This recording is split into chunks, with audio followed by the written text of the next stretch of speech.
She said, "I'm taking my work husband as my +1 to my sister's wedding instead of you." I said, "Have a great time." Then I walked into her sister's engagement with my new date. What happened next? Hey viewers, before we move on to the video, please make sure to subscribe to the channel and hit the like button if you want to see more stories like this. Thanks. I've always been the steady guy, the one who keeps his word, shows up on time, pays his bills, and doesn't make promises I can't keep. I'm not flashy or unpredictable, and I never tried to be.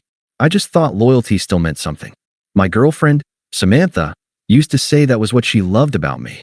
We'd been together for almost 3 years, met in college, moved in together a year later, started talking about marriage around the 2nd year. I wasn't in a rush, but I thought we were on the same page.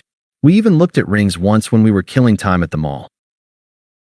She joked that she'd only say yes if I proposed somewhere Instagram-worthy. I laughed it off, but deep down, that little detail stuck with me. It was always about how things looked, not what they meant. She worked in marketing for a mid-sized agency. I'd hear stories about her coworkers all the time. Who got promoted, who got caught dating who, office gossip I never cared about. One name started popping up more often, Ryan. Ryan this, Ryan that. Ryan said the meeting was a disaster. Ryan made the funniest joke. Ryan always buys everyone lunch. At first, I didn't think much of it. I figured everyone has work friends. Then she started calling him her work husband. The first time she said it, I was making dinner while she was on FaceTime with one of her friends. I overheard her laughing. Yeah, my work husband Ryan saved my presentation again. When she hung up, I asked, "Work husband?" She smirked. "Oh, relax. It's just a joke. Everyone calls him that. He's like the office morale booster." Still sounds kind of weird, don't you think? I said. She rolled her eyes. "You're being insecure, Ethan. He has a girlfriend." It's literally a joke. That was her favorite phrase when she wanted me to drop something. You're being insecure. After that, I tried to ignore it, but it kept coming up. When I'd call her during lunch, she'd say, "Sorry, I'm eating with Ryan." When I'd pick her up after work, Ryan would still be in the lobby, waiting to make sure she got home safe. She started comparing our personalities. "Ryan's so outgoing. He just gets people. You should be more spontaneous, babe. Ryan says that's the secret to keeping life exciting." I'd laugh politely, but inside I was starting to feel like I was being slowly replaced in conversations I didn't even ask to join. Still, I tried to be supportive. I'd surprise her with lunch at her office sometimes, just to see her. Once, she looked genuinely uncomfortable when I showed up. I figured maybe it wasn't the right time, big meeting, stressful day, whatever. But on the way home, she sighed and said, "Next time, maybe text before coming?" It makes things weird when you show up unannounced. Weird for who? Her or Ryan?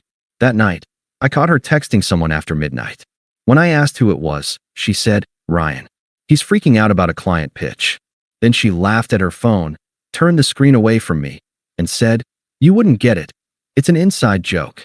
I didn't argue. I just went to bed. The next few weeks, she got colder.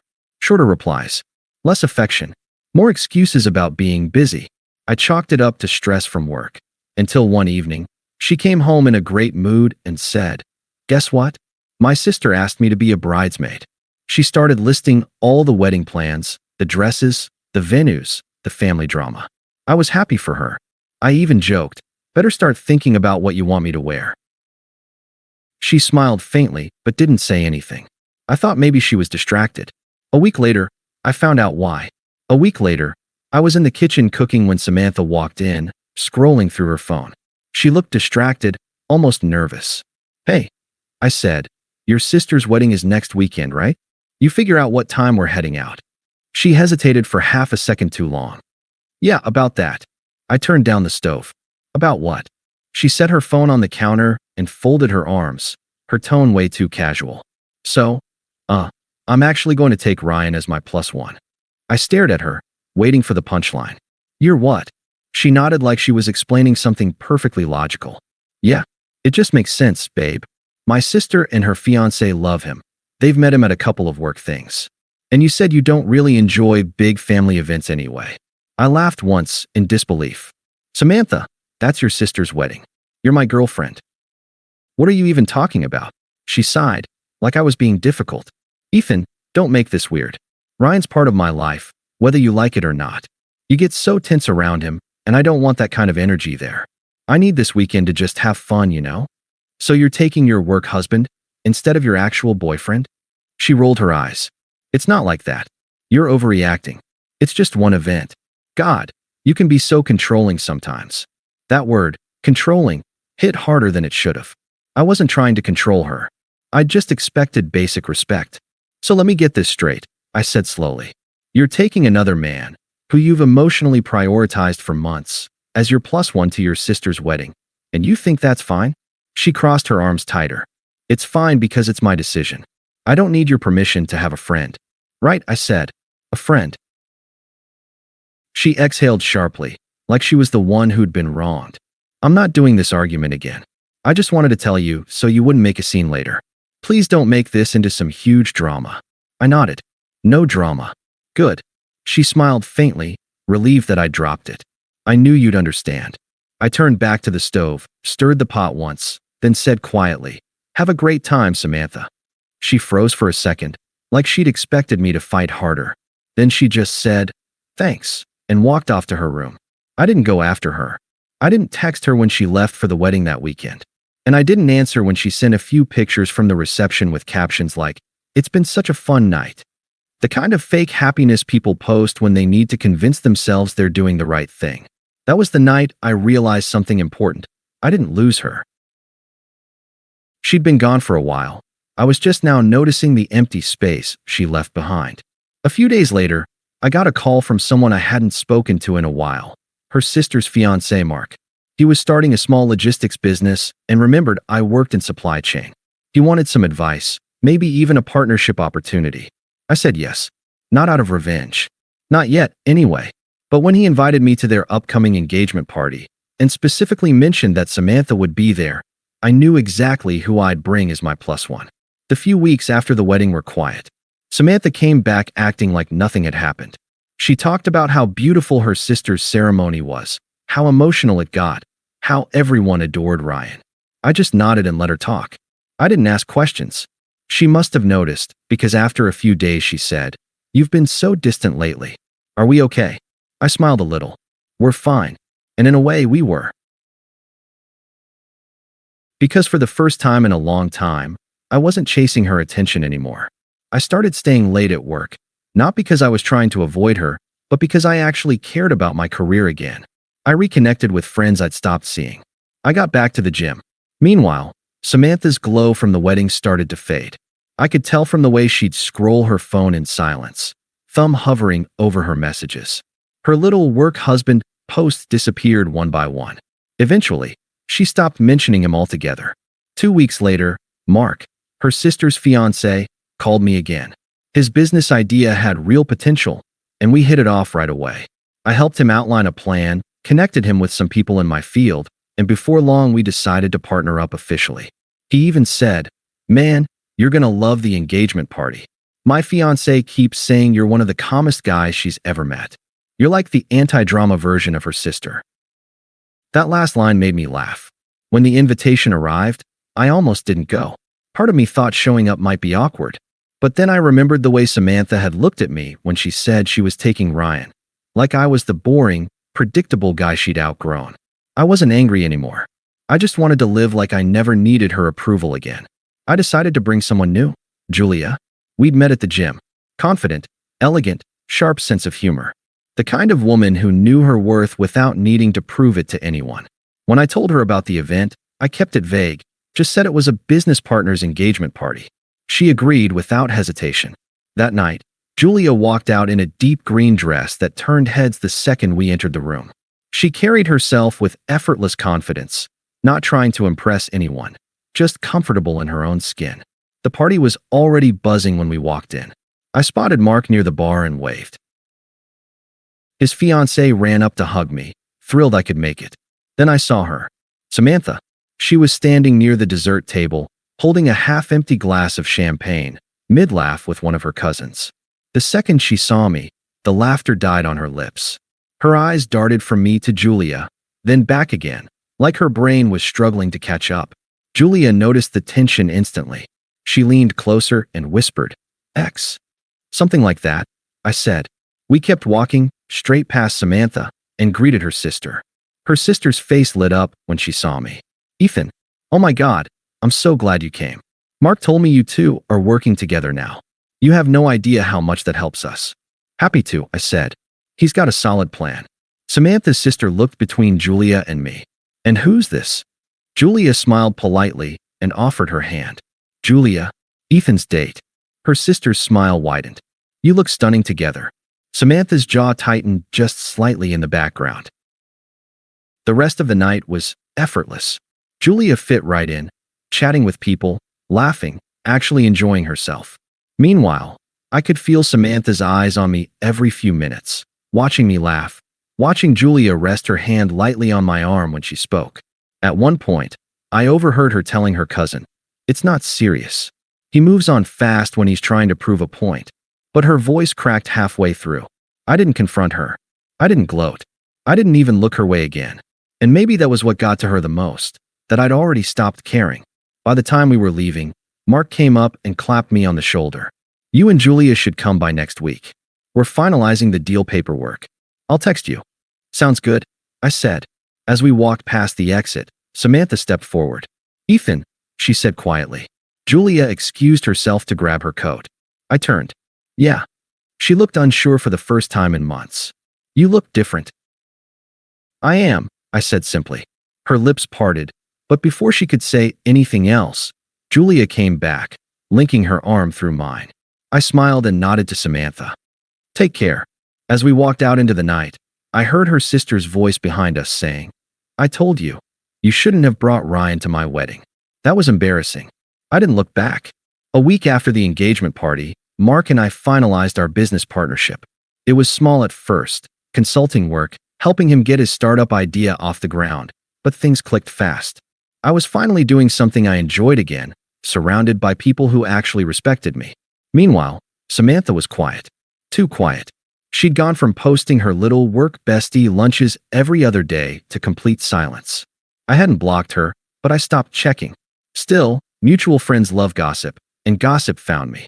Apparently, Ryan had quit his job 2 weeks after the wedding. Word was, he'd been using Samantha to look good to management while quietly applying elsewhere.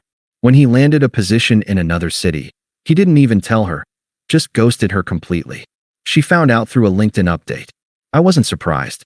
The work husband was always an opportunist. He loved attention, not commitment. But knowing how smug she'd been that night, she told me she was taking him instead of me. That hit differently. I didn't feel pity. I just felt done. About 2 weeks after the engagement party, she texted me. Samantha, hey, can we talk? I stared at the screen for a second, then locked my phone and kept working. 2 days later, another message came. Samantha, I think we ended things weirdly.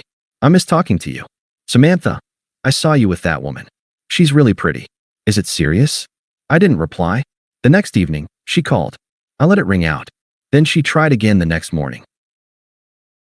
I finally picked up, not because I wanted to talk, but because the noise was getting annoying. Her voice came out cautious, unsure. Ethan, please don't hang up. I just want to talk for a second. I said nothing.